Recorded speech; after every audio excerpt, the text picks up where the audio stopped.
In this interview, I meet up with Stacy Piercey, who is an entrepreneur, a homeschool parent, and director of entrepreneurial learning at GalileoXP.com. She has been teaching her own entrepreneurship program to kids as young as 6 since 2015. Stacy also hosts the popular Kids to Market podcast, which features young entrepreneurs from around the world. Let's welcome Stacy.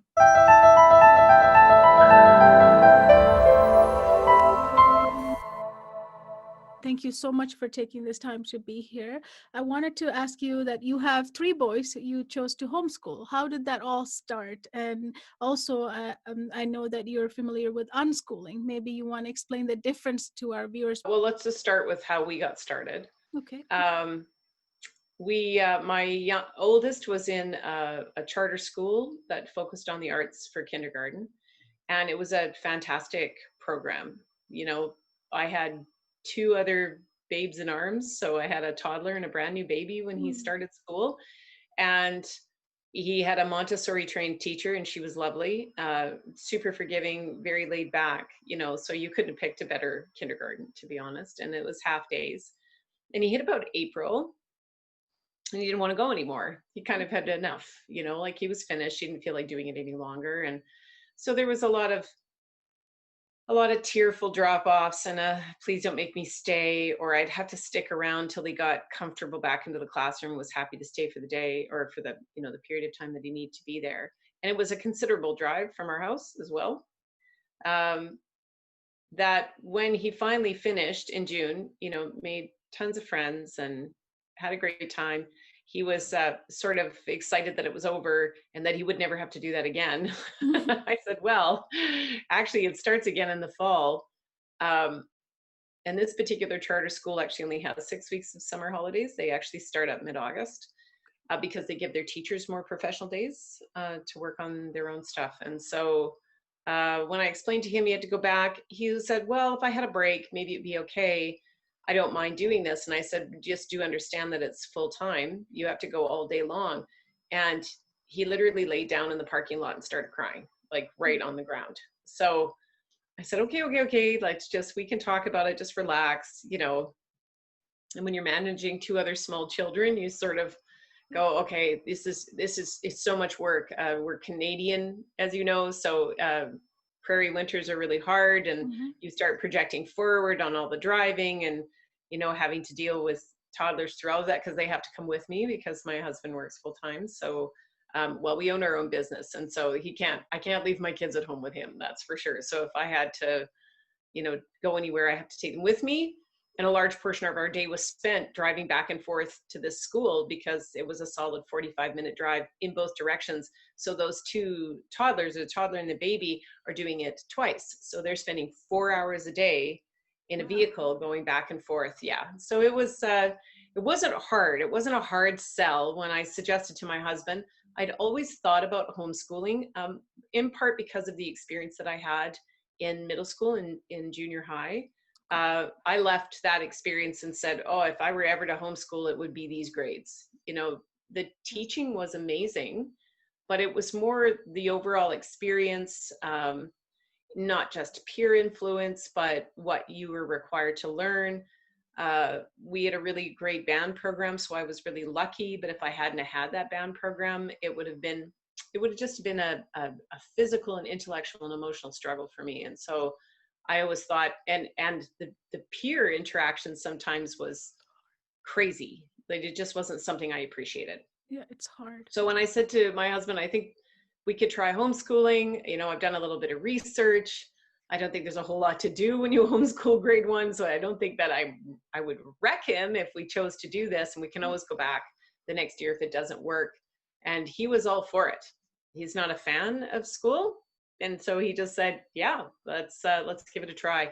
And we seriously, we didn't look back until our oldest said, I'd like to go to grade 9. I'd like to go because I'd like to do some team sports. And our philosophy of education about what it means to be educated and what it means to homeschool our kids is that ultimately it should be their choice.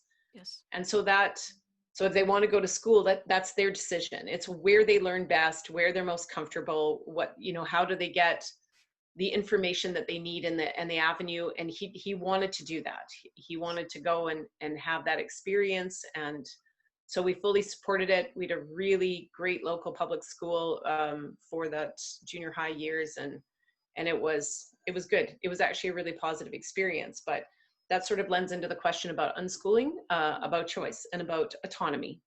Yeah. And so through a lot of reading and some personal experience, even before I had kids, I was aware of unschooling, but it was called something else. It was called child-led learning. So I had the opportunity to teach in China after I finished my first degree. And I went and spent some time there. And I think there was maybe 3 other people in amongst 5 million in my very small Chinese town in central China that were there also teaching English. And one of them was a mom from California, and she had a 9-year-old son, and he was child-led. And this kid was phenomenal.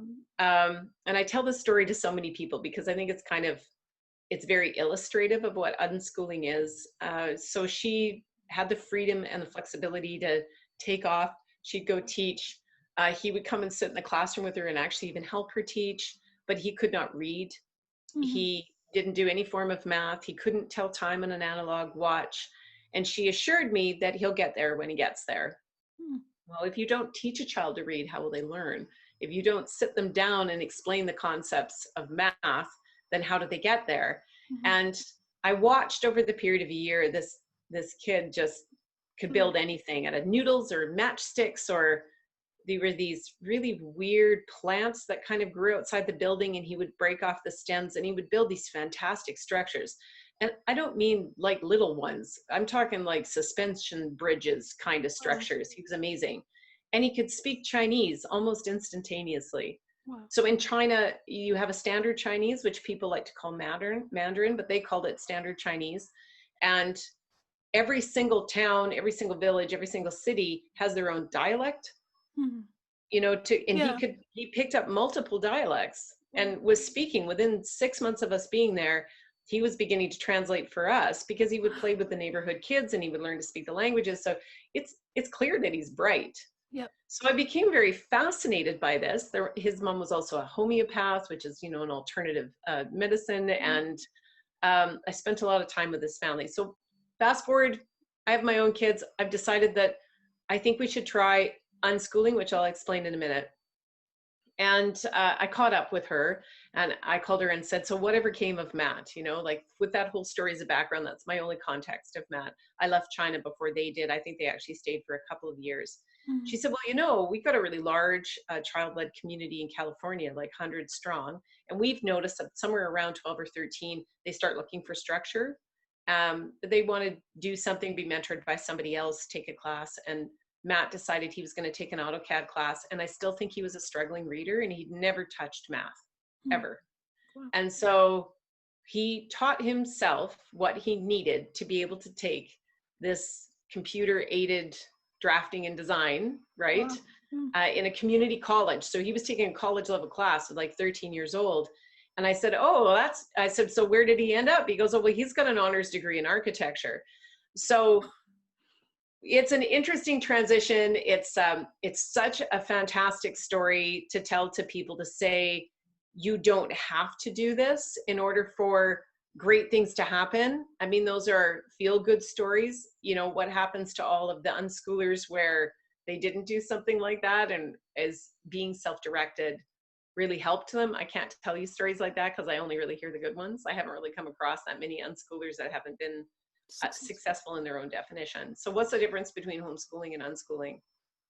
So homeschooling, unschoolers are homeschoolers. So they fall underneath that umbrella, but there's philosophies or approaches to homeschooling. There's school at home, where you're following the government curriculum and you are being heavily supervised, possibly in a regulated environment, to make sure that you're meeting those standards. You're possibly even having those things marked by somebody else.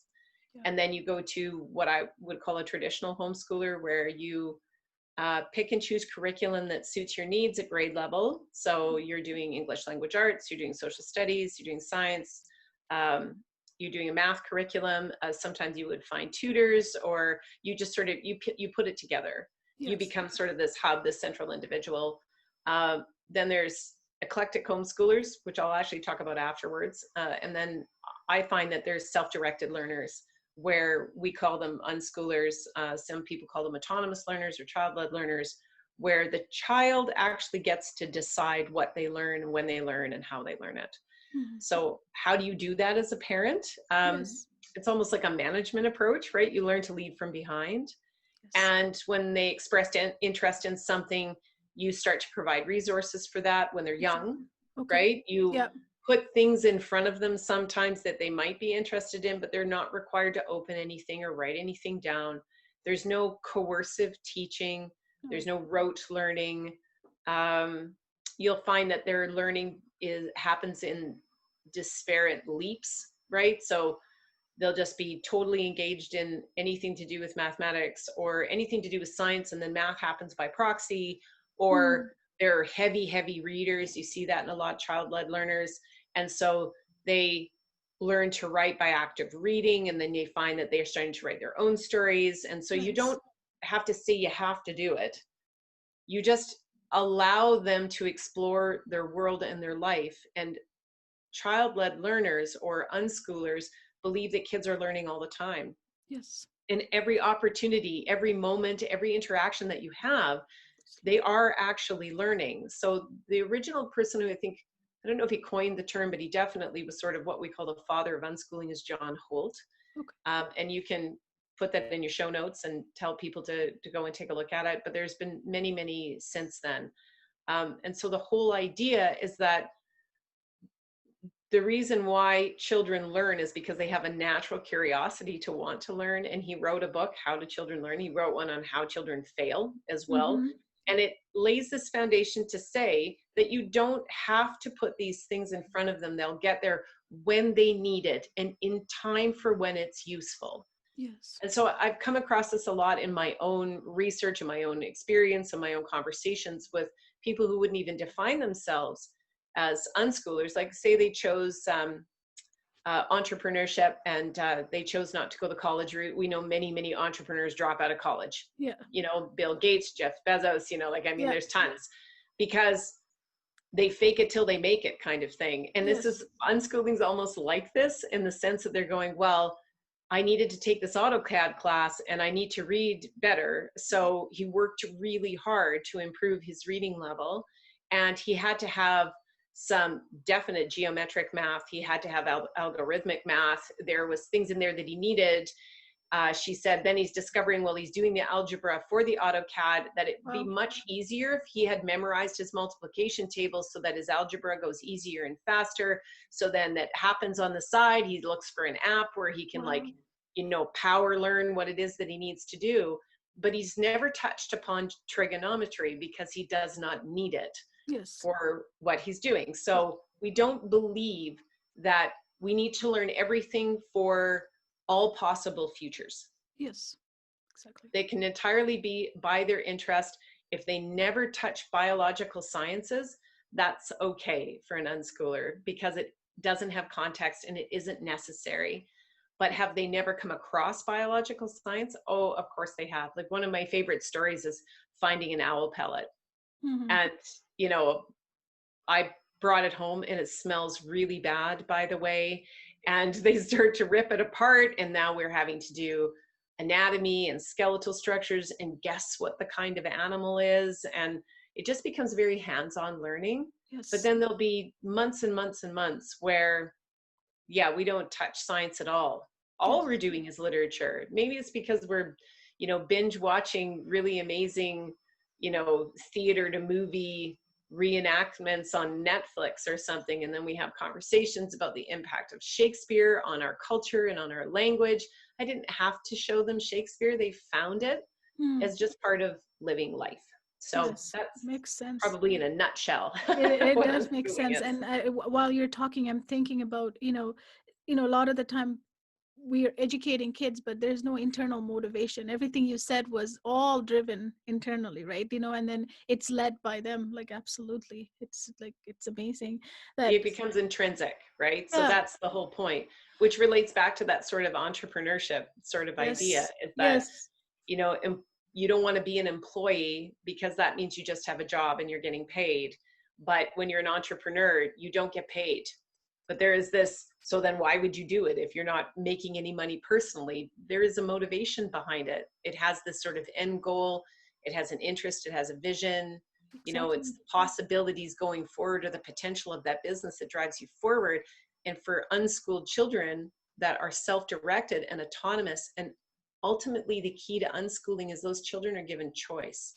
They Exactly. have empowerment. And in our society, children have no purpose. I know. They don't Sad. exist for any reason. And so when you give them that kind of control and power over their own lives, that motivation jumps significantly. If you're pulling them from school or moving from traditional homeschooling to unschooling, we have this period of time called deschooling, Yeah. where you just need to leave them be. And it could take 2 months, it could take 2 years for them to unpack and slough off the, I need a grade, I need a gold star, I need positive reinforcement, I need somebody to structure my day. You know, beautiful creativity is born out of I'm bored. Yes. So there's this time period where if they've already have a construct of what schooling should look like, moving to unschooling will feel almost scary, especially for parents. Yes. You know, I hear so many times, but if I did that, my kid would play video games all day. Yeah. That's all they would do. And my response is, so do a little bit of research, because you'll discover there's an incredible amount of learning and enrichment in playing video games. There's a Yes. lot that they get from that. Well, they would just spend all day online with his friends. And exactly why is that a problem? Because they're interacting and they're socializing and they're working collaboratively in groups. There is a lot to be learned from playing video games. More importantly, back to that point of feeling valued or Yeah. having a contributing factor in society and in our economy. Kids don't feel that. And in video games, they do. They Mm-hmm. actually are valued and they are necessary and they feel success. And Yes. so it actually tends to bring their self-esteem up. Steam up. Yeah. You know, every parent's got to make that decision for themselves. But I have not seen, and I have 3 very different personalities in my house, including a child with ADHD. Mm. And so when I watch them and I give them that full autonomy and that full control over their life, it's amazing the nature of their personality and interaction with me and how it changes. And So it how has it a lot comes of out. positive outcomes. How it comes out of, for too. And I wanted to ask you, like, when you started, was it scary, like as you mentioned earlier, for a lot of Yeah. parents right now thinking about this? It's a lot of doubts, right? You must have gone through. I know you said your husband supported it, he didn't have a problem, but as far as you had I think that experience in China probably showed you, like, it was living proof to you, right? It works. I mean, it's working, right? But I'm sure you did a lot of research, like for parents who are like after COVID, right? They're thinking, a lot of them are thinking of, I have done some schooling at home, but it's not necessarily it wasn't their choice. It was something we had to do, right? Now Right. they're thinking that it kind of worked for us. Now, should I continue this or should I send them back, right? So that's where they're, kind of in the position right now for parents. So what kind of advice would you say for parents in that mindset right now? Like, should I send them or should I keep them? Like, what would make that decision easier? I think, yeah, that's not an easy decision. Yeah. Like, I think that that's actually a really tricky decision. Yeah. Um, with relation to, I'll go back to the first question of, was it scary to switch to unschooling? Yeah. I switched there pretty quickly, so it wasn't that hard. We were also in a homeschool co-op, so they were getting time with other teachers as well. So although our personal philosophy said, we're not going to teach them anything, they were in a program with other kids learning something, but they had full right of refusal. They didn't have to participate in that program. And they did, despite it actually had some pretty traditional schooling aspects to it. I mean, they had math, or, they had no homework, but they definitely had assignments that they were completing. So is it scary? I think that with any change, you need to arm yourself with information. And there's plenty about self-directed learning online. There is actually a movie, Jeremy Stewart's done 2, Class Dismissed, which was a family going through that exact transition. Okay. They decided to leave school, and then they tried all these different styles of homeschooling. Mm.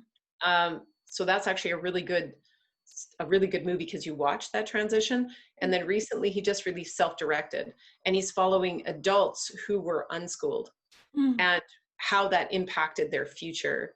So both there are plenty of books. Blake Bowles is a really good resource for unschooling. And Okay. he just finished writing a book called Why Are You Still Sending Your Kids to School? So for those parents that are wondering whether or not I should transition, there's an incredible amount of literature out there to help them decide which or the other. So what they're experiencing right now for COVID is not homeschooling. That's online learning, which is an entirely different thing from homeschooling. And whether or not to make this decision is really up to the parents. Now, I always say that children have a choice and they have control, but I, as the parent, am willing to allow that to happen, right? So if you need to work 2 jobs and, or you're a dual income family, or you struggle with maybe spending too much time with your children, because that is a thing, for a lot of people. If you struggle with family pressure in order to educate your child this way or that way, if you're in a situation of child custody and divorce, I mean, these are all very legitimate issues, and there is no absolute right way to educate a child. And there have been actual studies that have suggested that they all turn out pretty close to the same. The education model is not as impactful as parenting. Mm. So as a parent, you have to decide if you want to embrace this, and you can switch. So if you decide after 1 year of giving this a try, of homeschooling, this doesn't work for you, most public education models out there say that those that allow for homeschooling, that they can re-enter in at their grade level. Mm. They can't turn them away. That's the whole point of public education. So they can, and they will not fall behind. That would be my other piece of advice, is that they won't. You might get some bias. They might be low grades in the beginning of the year when they go back. I mean, my 14-year-old started grade 9 having never sat in a classroom, and he started with, I think, barely 50%. He was passing everything, and they were fully aware that he was originally homeschooled. And I said, we'll figure it out, and he'll figure it out. And by the end of the year, he was achieving top grades. So Nice. they get there because they, like I said, they learn it in time. They learn it when they need it, sort of idea. So the advice that I would have is they have to do some searching internally and personally on whether or not they want to take this challenge on.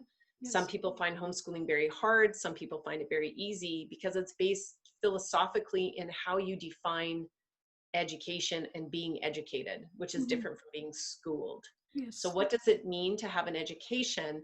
And if you can do a little bit of research over the summer and make sure that you understand how you want to approach it. I get a lot of emails from new homeschoolers who've decided they're going to do it this way. Like you said, they have a curriculum. And then I get questions halfway through the year of, all it is tears and fighting. All I'm doing is fighting with them constantly to get them to do their schoolwork. And, that's when I suggest that then just let it go for a little bit, because they're not going to fall behind in that time. And I got it during the pandemic as well. There's all this work coming from the teacher, and they don't want to do it. And I said, then your first place is to talk to the teacher and ask, is this genuinely necessary? Because it's causing relationship breakdown in the family, and your relationship is the most important thing you have with your kids, not whether or not you provide an education for them. It's your interaction, your relationship with them. So if this is going to challenge that relationship, I suggest you find alternatives. And there are, other than homeschool, there are all alternative schooling options out there if public school isn't where you want to send them back to. But I suggest jumping off with both feet, but don't ever do anything that is going to challenge or compromise that relationship. Like I said, I have an ADHD child, and sitting down and doing physical book work at a desk is actually very painful for him. It's very stressful. And so at any time that I've ever pushed that, and I did for a short period of time, because he didn't learn to read till he was 11. And I thought that it was okay for 8 and it's okay for 9 and it's okay for 10, but 11's starting to get kind of crazy as we're sort of approaching puberty and we're sort of, kind of going into that. So, nobody's perfect. I'm not perfect. Yes. I say that I'm an unschooler, and yes, we follow on that line, but it's easy to be an unschooler with a really self-motivated child. So if you have a child that isn't self-motivated and they don't look like they're doing what you think the benchmark of where you think that they should be, even the best unschoolers will fall off the wagon a little bit and go, well, maybe he can't learn to read because he needs help. Yes. So then you go through that whole process of going, is there a learning disability? Is there an issue that I just need to be more supportive and more supplementary? And that it backfired on me completely. It's not what he needed. He was just developmentally not ready to read. Mm-hmm. And it challenged our relationship for a while. Yeah. He actually said to me at one point, he goes, Mom, I'm just tired of being wrong. Mm. Because they start to compare themselves to others, or they're not meeting expectations, or so just keep the relationship intact. Go ahead and give it a try. It's not written in stone. Yeah. You can try something else and do your research, do some reading, get on some Yeah. homeschool blogs. If you're a religious homeschooler, that gives you an opportunity to spend more time on that in a more positive way. Yeah. So I meet a lot of religious homeschoolers. If you're a secular homeschooler, you can pick and choose the curriculum you want. So even from a science standpoint as a homeschooler, if you decide you don't, well, I can't even think of an example off the top of my head. You don't want to deal with lasers, then don't deal with lasers. Or Mm-hmm. our social studies curriculum has Peru and Tunisia and Ukraine for grade 4. Mm-hmm. But that's okay if they're at that grade 4 age and you decide you want to do India and China and Japan. Go crazy. Yes. You'll get there. Eventually they'll come across those things because we learn all the time. But even as a traditional homeschooler, understand that if you're enriching their life with all of those things, if it's important to have those 3 R's, reading, writing, arithmetic, then do that. Do Yes. it. But the amount of time you need to spend doing it is nowhere near as much time as they spend in school. It's very, very small in comparison. So don't create busy work, just get it done. And if they got the concept, then move on. And if they're having a math day and they want to spend all day on math, then let them burn through 14 units. Go crazy. The best part about homeschooling is the flexibility it provides you and your children to sort of dictate the day, right? Yeah. Or even the week. Yeah. Maybe today we're not going to homeschool. We're going to go hiking, Nice. which to me is actually homeschooling. Yes. So, Yeah, you learn a lot for sure. yeah. Yes. One other question I want to ask before we move on to the next one is, you said your son went to high school, right? How was it for him in terms of peers, like mixing in socially? I know Yeah, so it's a myth about homeschooling that we're not socialized, because we are, and my kids have peer groups. We have homeschool co-ops. They're on teams. So yeah, it's not something to worry about. I don't worry about it. Yeah, it's because if I thought they had socialization issues to the point where it was a developmental or psychological problem, then that's a different topic. And even school kids have that problem, right? So yeah. homeschoolers don't have an issue with that because they're human beings in the world like anybody else. They don't have problems with that. Now we socialize, and we multi-age socialize. So they're very comfortable talking to adults, whereas lots of school kids aren't. No. So they have a question or they have an issue, they don't fear authority because it's not something they've ever had to fear. So they just, he had no issues. Awesome. He didn't have any issues. Yeah. Awesome. It wasn't a problem. And he went into a program of choice, like a specialty program that was Olympic sports. And so he got to do really unique things like bobsleigh and skeleton and velodrome cycling and, Olympic wrestling and, all that kind of stuff. So you have like peers come together around a common interest. Yes. And so if your kids are, coming from homeschooling into high school, then, usually it's because they're after something that homeschooling can't provide them. Band, mechanics, construction, athletics, a really stellar art program, broadcasting, photography, something. It's doing something else. It's rarely because they want to take AP math. No. There are some, robotics, computer science. Like if you've got a public school that's got some really neat alternative programs in it, then I can see where the appeal is. And by all means go if that works for Perfect. I wanted to ask you, you are the founder of the Kids to Market. How did you come to that idea? Like, it's an amazing idea. This is where you said even young as 6-year-old can start their own business. Yeah. Tell me about So that. that's a part of being homeschooler. So Yeah. we had our homeschool community had a co-op. Mm-hmm. And so what that means is parents take on different opportunities to teach and kids can sign up. So if you've got, a background in puppetry, or you've got a background in dance, or you're really good at Lego robotics or whatever, and we would hold classes, five Fridays a semester. So like 10 times a year. And I taught quite a few things in that Mm-hmm. co-op. And then I started running the co-op, and I couldn't find a teacher actually to Mm-hmm. teach. Their parents were busy at that time. And so instead of not running it, I said, what would be fun is we should have a children's business fair. I saw this at this other school and I thought that was really cool. Why don't we hold like a market fair? Mm-hmm.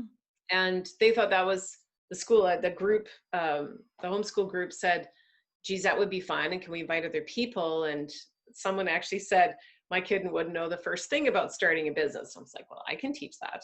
I've been starting and dissolving and running businesses for over 20 years. I can totally, I actually had no idea.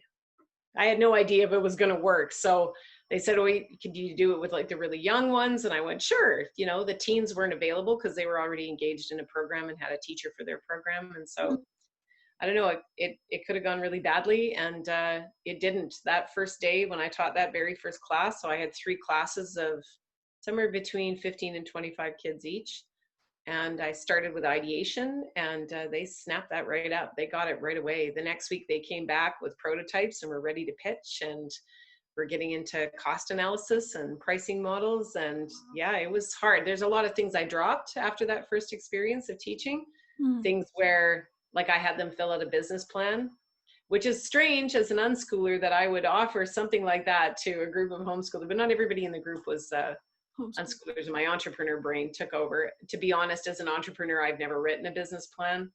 I don't find any value in them because I don't go after funding Yeah. when I build businesses, right? So I'm self-funded. Mm-hmm. But I morphed and changed and manipulated over probably about 4 years, the content and the curriculum, and it got more and more popular, and other homeschool communities started asking me to teach. So I started teaching for them. And then this last fall, people well outside my comfortable driving range to teach this class, over 5 Fridays, wasn't going to work. So I created an online course Okay. Nice. called Kids to Market. So I launched a business and incorporated and, started all up. And I sort of did my pre-launch in the fall and launched the online course just as COVID-19 hit. Nice. Just made it. So in Perfect. some ways it was really good because people were looking for online experiences, but one of the key aspects, the online learning was supposed to help supplement the in-person stuff, as well as impress upon them the importance of running a children's business fair. And of course, with the pandemic, that's been really challenging. So it's been going very well, but yeah, the younger ones actually make really outstanding, business owners. Yeah, they get it because there's no editor and no filter telling them they can't. Yes. Sky's the limit. I had one little girl say, I want to make pants for unicorns. And I'm like, right on. I can't wait to see that. Nice. You don't put any boundaries on them. You give them a green field. She was talking about something entirely different. I don't know if it was clothing for stuffed animals, but I didn't tell her she couldn't do it. Mm-hmm. Yeah. She just created, the market creates its own boundaries. Yes. Right. So yeah, that's the brainchild. That's how that kind of sparked all of that. Was I tried it on a group of homeschoolers and it went really well. And you got this idea, I guess, also, I mean, you're in the homeschool, you need it, to bring them all together. It's an activity, it's good activity to bring them together. But also you talked about how defining success and preparing children for future employment, Yeah. right? It's a big thing because we don't have connection. I think there's a big gap between what you learn and what you do in the later in life. And because of that gap is why many students that I encounter have asked me, like, why am I learning this? What are you going to do with this, right? Yeah. I mean, I think your program, you bridged that. Can you explain about, like, probably that's where you got into it too, right? Your idea. Yeah, well, it's the conversation sort of ensued about there are these invisible skills. Some people call them soft skills. Some people call them 21st century skills. It's that how I was asked, mentoring many homeschoolers over the years, that how do I know if my child will be successful? I said, well, there's lots that goes into that. I mean, you're looking for perseverance. You're looking for self-direction. You're looking for independence, resiliency, creativity, critical thinking. That's a big one. Creative problem solving. They're like, yes, but how are they doing that? I mean, even if I did a standard curriculum, I can see some critical thinking. You know, everybody likes Lego. I go back to video games because that actually helps. But Mm-hmm. how are we really preparing our children? And homeschoolers always worry that they're wrecking their kids. Yes. It's a constant conversation around the, oh my gosh, you know, Yeah. I'm going to end up with this, you know, 37-year-old, you Doesn't know, know what to video do. gamer with a graphic tee and a neck beard living in my basement, and he's never going to leave. So, you know, you hear these anxieties about, are they going to be able to compete? Yes. Especially can they get into college, which is, it's an interesting thing, because my argument is, do they have to go? It depends on what they want to do. But yes, even college success is very dependent upon those skills. But if we talk about how do we build in our children that sort of entrepreneurial mindset so that they have the flexibility in the way that they roll with the next thing that comes at them, because there are jobs in the future that we don't even know exists yet. I mean, when you and I were teenagers, social media manager did not exist. And yet that actually is a very lucrative role. And as well as the independent business that you can create. There are a lot of things that are going to come at them that school can't prepare them for, because they just don't know they're there yet. Yes. So if they have these foundational skills to move forward in their life, if we can build those things just into them intrinsically, and I don't believe that they actually can be taught, they have to be experienced. Perseverance is grit, and it comes with falling down and getting up again. It's failure and retry and failure and retry. And the more open-ended that failure and retry becomes, the better the perseverance. And the fact that failure doesn't become a personal moniker. It's not, I'm a failure, it's, I have failed. And it's a very different mindset, a very different internal conversation that occurs. So could you get it learning to play an instrument? Absolutely, there's some of it, but you're not going to get a lot of critical thinking, or problem solving. Probably some resilience and definitely perseverance. I mean, it's very hard to learn how to play that. If they're working through a mathematical problem, yes, but then there isn't the intrinsic motivation to do it because there's an end success. So when you build a business, you actually get all of that. Yes. You get all of those things rolled into one. Oh my gosh, you're going to fail. You're going to fail a lot, yes. Right?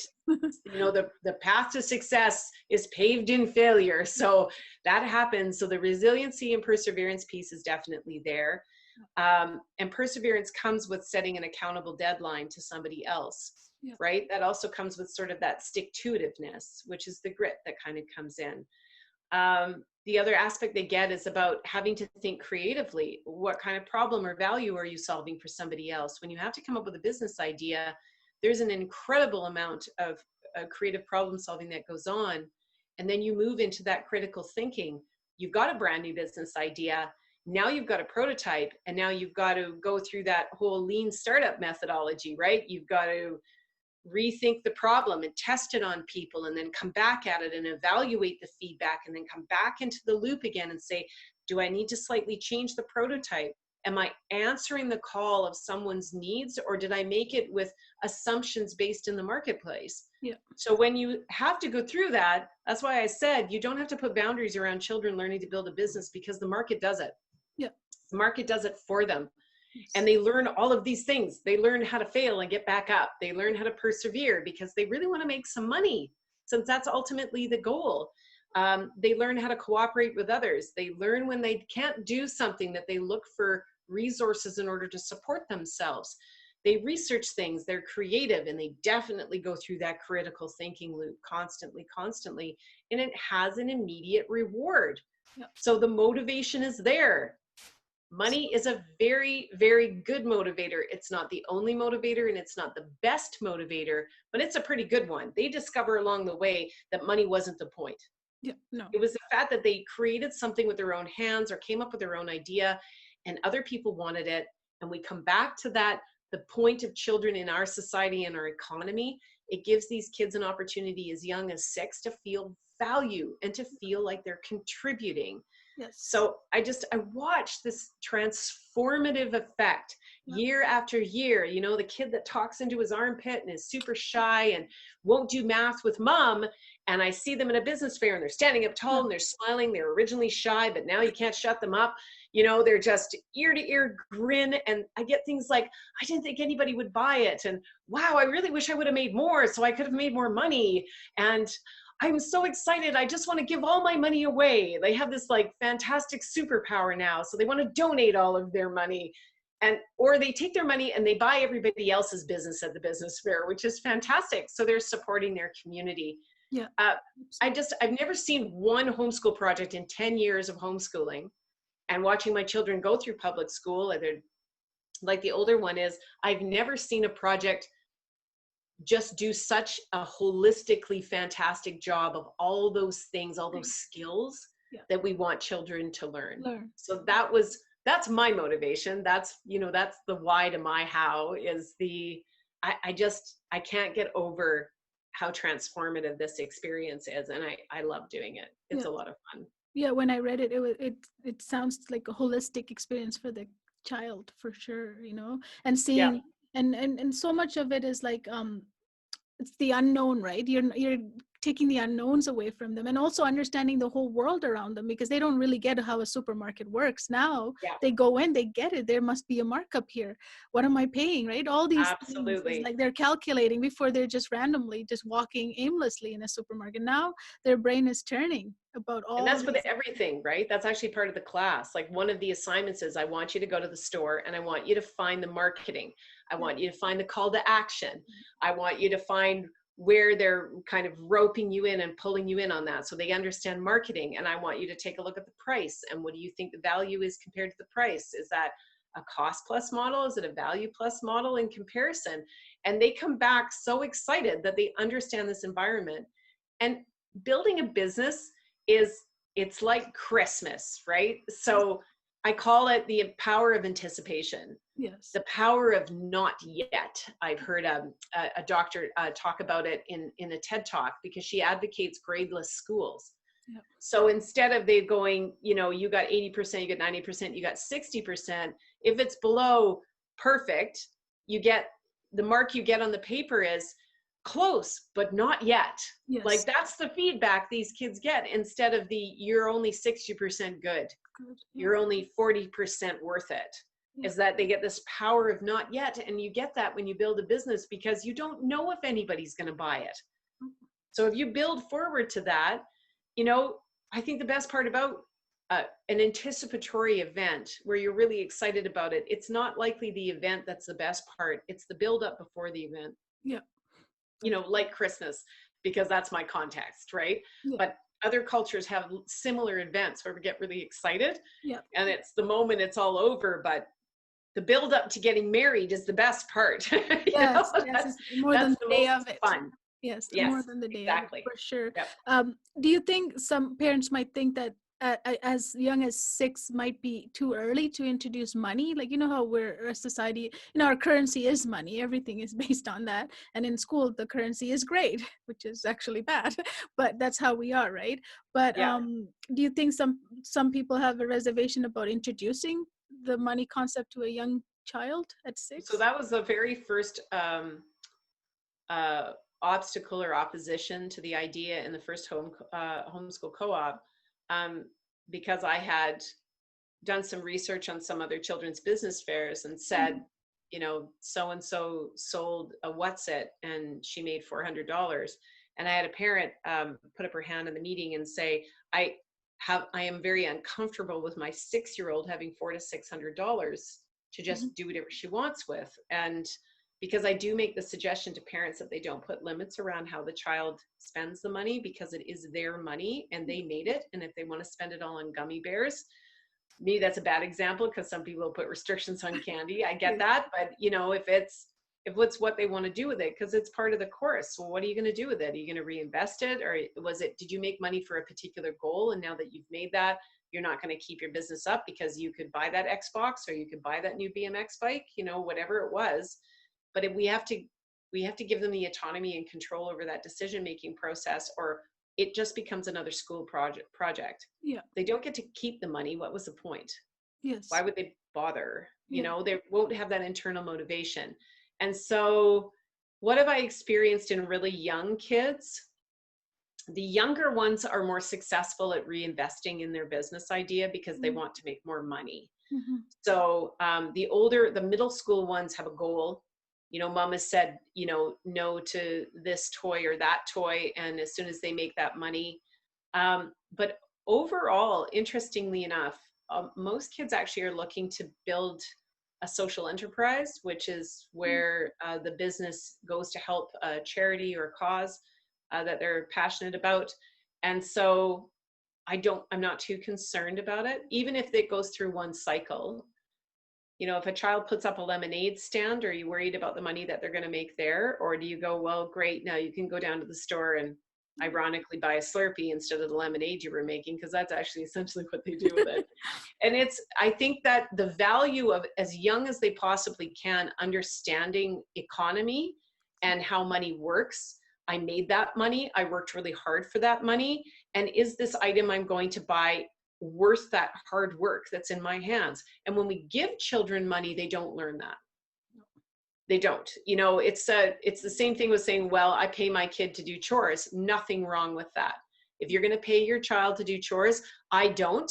You know, I'm kind of hardcore. Don't do the chores because I'm an unschooler. But every once in a while, I put my hand and say, I could use some help, and I never get grief about that. Mm-hmm. Ever. My kids will help me whenever I need it, but I'm not paying you to do a chore. You live here. Yes. So if you know you want it to be clean, then you can clean it. I just I don't think I need to pay you for it. So that's my own parenting philosophy, but I know lots that pay them. And I said, okay, the difference between starting your own business and being paid for chores is you've just created an employee. Mm-hmm. They are not doing the chore because they want to clean the toilet. Mm-hmm. They're doing it because they get paid for it, like any other employee in our economy right now. And does that build those skills? You know, they need to learn that they need to be paid for doing a job well done or doing hard work. There's nothing wrong with that learning, but that is not going to prepare them for a future they don't know, because they'll wait for somebody to tell them what job to do. They won't like the job. They get the money for the job and then they run, right? And so that's an employee mindset, and that's the difference between an employee mindset and an entrepreneurial mindset. And so really, really young kids actually pick this up Quickly. Extremely fast. Yeah. Yes. Wow. And they grasp this concept. Actually, wait a second, that's my money. And I actually worked really hard for that. Yeah. And I either want to make more money, or I want to save it, or I'd really like to give it to my church, or I'd really like to give it to the SPCA, or, you know, I want to give it to the homeless shelter that's downtown. You know, there's tons of different versions of what kids want to do with their money. And in the beginning, they're going to voice a lot of consumerism, but their view of consumer behavior changes very significantly when they have to sell to somebody else and receive money. Wow. So now their behavior as a consumer begins to change. You know, I hear it a lot. I was going to buy that, but it's made of plastic, and I don't think they did a very good job of it. I didn't really enjoy the quality of that product, which I thought I wanted, and now I don't see value in it. So I don't think you can't teach this too young. You know? No, I don't. When children are given, they're not really learning anyway, right? Like if we just keep buying them or providing them, but you're showing them how it's done actually. Yeah. How do I work? Like how hard is it to work, right? So it's actually a valuable skill. And most kids, if they get their first job, they're always calculating. Like my stepdaughter, when she got her first job, she's calculating, if I work next to this many hours, this many months, how many am I going to have in my bank account? You know, she wasn't thinking about, let me just go buy stuff, but there was that saving in them as the younger they are. There's a lot of saving in them too. So I think it's actually a great project to start. And and getting people off of this employee mindset is so important, right? Because we don't get that a lot in our school system. we're treated. No, and there's nothing wrong with service industry. No, Like yes, of they're course. so important. I mean, Yeah, we just can't function as a society without them. But there is no reason why you can't apply an entrepreneurial mindset to a service-based job, yes, right? You see opportunity. That's what it begins to teach you. And if you can start teaching them really young to see opportunities when they present themselves, you actually are a better employee as a result. yeah, You can see deficiencies, you can see inaccuracies, you can see waste of time, you can see redundancies. This is just because you're looking at it from an entrepreneurial perspective to say, well, that's not efficient, or we could do better, we could make more, we can serve more people if we would just change the design of the way that we do this. And so it's that design thinking as well that kind of comes into it, that engineering cycle that goes into the brain.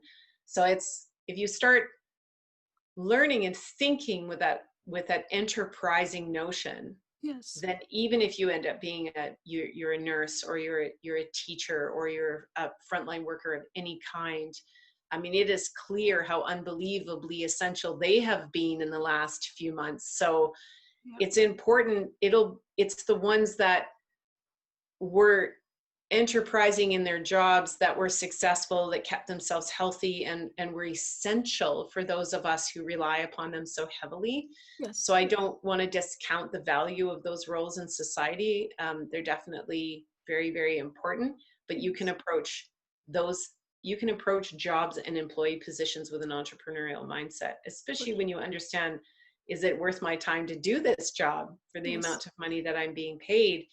And one of the most significant outcomes from an entrepreneurial perspective is to say, how can I change this to be more rewarding, to be less work, by improving the design where they can reduce the number of employees and maybe I can get paid more. So there's exactly. lots of different ways that you can make use of this skill set in any role that you take on. Yes. And this project you have also brings the social component, right? In homeschoolers, they're coming together at this fair before COVID. You guys brought it together. Yeah, This they big, don't really interact at the fair, to be honest. but still they get to see the others.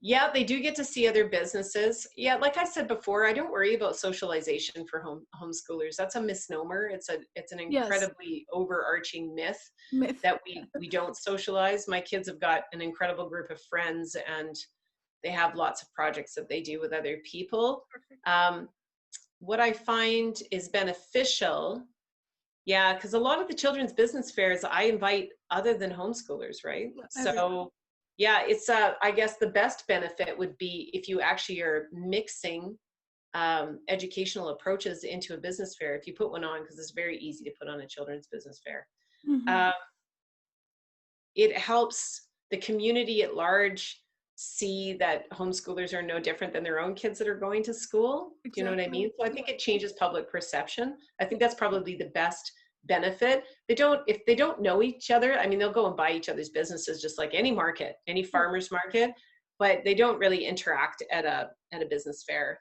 I think it's more community. It builds better community overall, even from a parenting standpoint. That's Mm. for sure. Yeah. Thank you so much.